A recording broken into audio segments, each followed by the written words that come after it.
एक छोटा सा गांव था जहां रामदीन नाम का एक गरीब किसान अपनी छोटी सी बेटी चंपा के साथ रहता था। रामदीन की पत्नी का कई साल पहले निधन हो चुका था। खेती ही उनका एकमात्र सहारा थी, लेकिन उस साल कई महीनों से बारिश नहीं हुई थी। खेत सूख चुके थे, घर में अनाज खत्म हो रहा था और हालात दिन ब दिन बिगड़ते जा रहे थे। एक दिन शाम को रामदीन सूखे खेतों को देखकर उदास बैठा था। उसने गहरी सांस लेकर कहा, बेटिया, शायद अब हमें ये गांव छोड़ना पड़ेगा। खेती तो पूरी तरह बर्बाद हो चुकी है। चंपा अपने बाबा के पास आई, उसका हाथ पकड़ा और विश्वास भरी आवाज में बोली, बाबा, आप चिंता मत करो। मां माता रानी सब ठीक करेंगी। मैं रोज उनसे प्रार्थना करती हूं।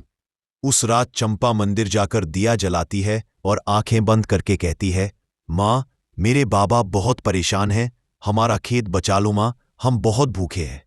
उसी रात रामदीन गहरी नींद में सो गया। तभी उसे सपने में तेज रोशनी दिखाई दी। सामने माता रानी प्रकट हुई, सिंह पर सवार, तेज प्रकाश से चारों ओर उजाला हो गया।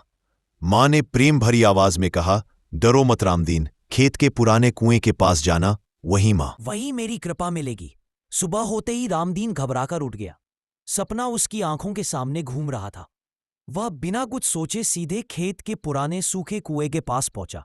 अचानक जमीन हिलने लगी और देखते ही देखते कुएं से तेज पानी निकलने लगा।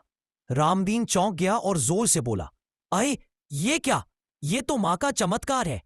धीरे धीरे पानी पूरे खेत में फैल गया। गांव वाले दौड़ते हुए आए। कोई बोला, ये तो माता रानी की कृपा है, तो कोई बोला, आज सच में चमत्कार हो गया। कुछ ही दिनों में सूखा खेत हरा भरा हो गया। फसल इतनी अच्छी हुई कि रामदीन की सारी परेशानी खत्म हो गई। घर में फिर से खुशहाली लौट आई। एक दिन रामदीन अपनी बेबी को सीने से लगाकर रोते हुए बोला, बिटिया, अगर तुम्हारी श्रद्धा ना होती तो आज ये दिन हम कभी नहीं देख पाते। ये सब मां की कृपा है। चंपा मुस्कुराकर बोली, बाबा, मैंने कहा था ना, मां माता रानी सब सुनती है। उस दिन से पूरा गांव हर नवरात्रि को मिलकर माता रानी की पूजा करता है और रामदीन की कहानी आज भी गांव में श्रद्धा और विश्वास की मिसाल बनकर सुनाई जाती है।